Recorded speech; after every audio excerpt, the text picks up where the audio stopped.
España estaba en pleno aperturismo en 1961. Y justo ese año la marca italiana de aperitivos Martini tuvo una idea de alquilar el ático de un moderno edificio de Barcelona del número 16 del Paseo de Gracia para abrir un establecimiento exclusivo. Esta es su historia. La Terraza Martini fue uno de los lugares más elegantes de Barcelona durante 2 décadas. Ubicada encima del edificio del Banco Rural y Mediterráneo recientemente construido. Lo interesante es que este banco se levantó sobre el solar de una antigua mansión señorial de Enrique Losada, que ya en 1870 se alzaba imponente frente al incipiente Camino de Jesús, posterior Paseo de Gracia. En 1929, en sus bajos, se instaló una de las muchas horchaterías valencianas, propiedad de María de Blas. El banco decidió derribar lo antiguo y levantar un edificio de 12 plantas. Para darle más elegancia, en la parte central de la fachada se había levantado una torreta con 2 apartamentos. El arquitecto Agustí Borrell Sensat, autor de la sede actual del Colegio de Abogados de Barcelona y el Hotel Manila, se sacó de la manga una especie de barco de lujo anclado en medio de la ciudad. Los directivos de Martini no eran tontos. Olieron el filón y alquilaron la parte más alta del edificio para abrir una terraza para promocionar la marca a clientes en sus exclusivas fiestas.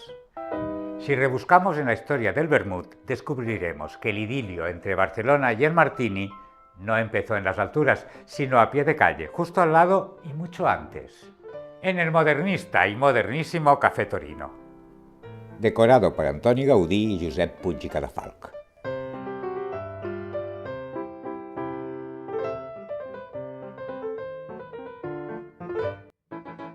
Estaba en el Paseo de Gracia 18.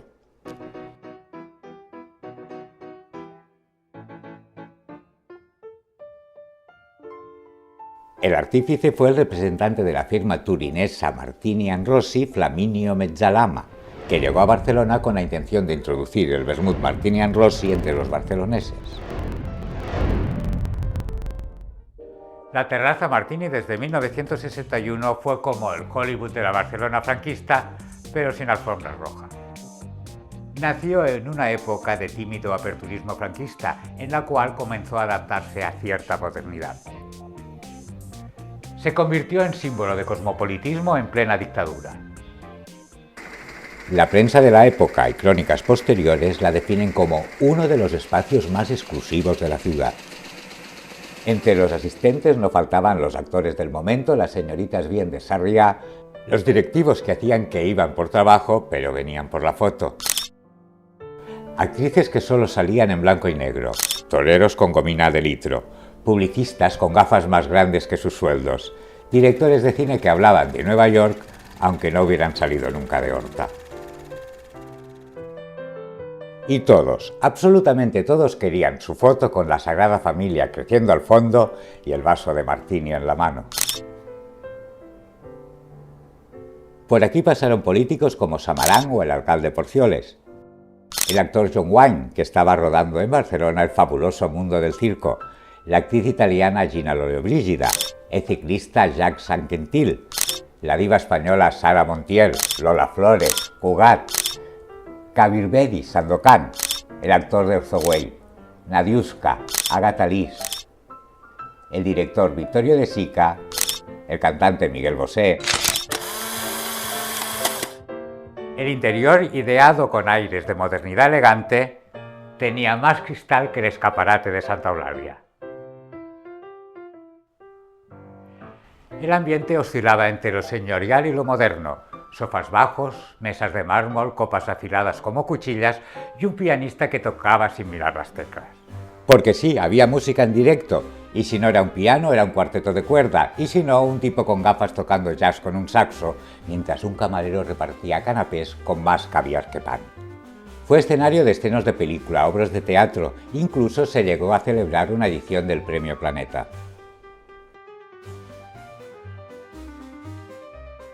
Solo abría a la hora del aperitivo y durante la tarde hasta el momento de la cena. No se accedía con entrada, se accedía con invitación. Y eso, en una ciudad donde todo se sabía por el portero del edificio, era un lujo, aunque algunos se colaban con toda la cara.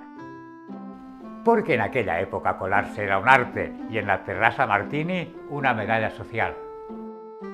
Como barman, la empresa Martini contrató a uno de los mejores profesionales, Manuel Villalante, que presentaba los cócteles como si fueran joyas.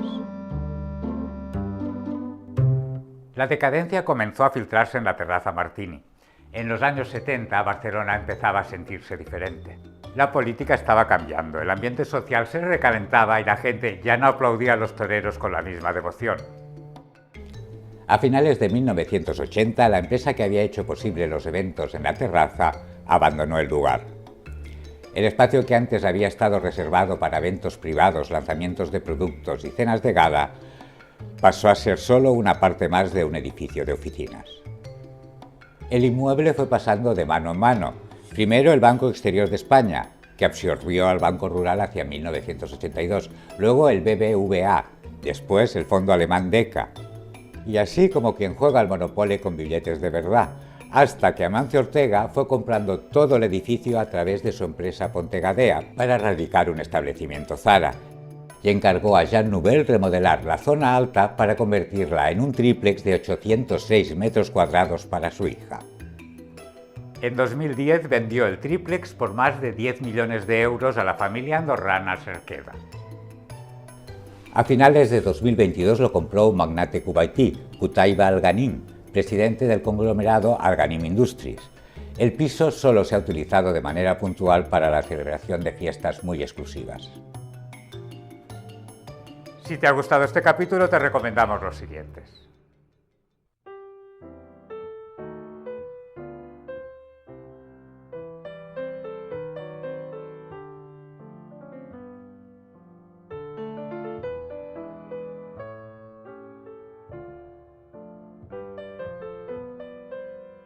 Si te gusta la historia, recuerda que tenemos un canal paralelo, Proyecto Memory.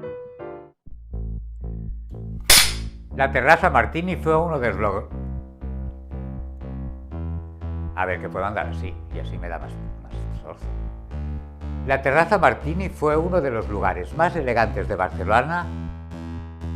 La Terrassa Martini fue uno de los lugares más elegantes de Barcelona. Va. La Terrassa Martini fue uno de los locales más elegantes de Barcelona durante más de 2 décadas. Voy a repetirlo, ¿o qué? Va. Si rebuscamos en la historia del vermut, descubriremos que el idilio entre Barcelona y el Martini no...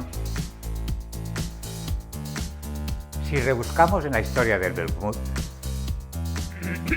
Ya. Venga. Es que si no, no lo entendía. Tú estás grabando. Yo también, sí. Se accedía con entrada.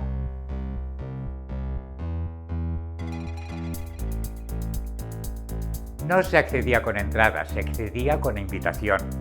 Va. En 2010 vendió.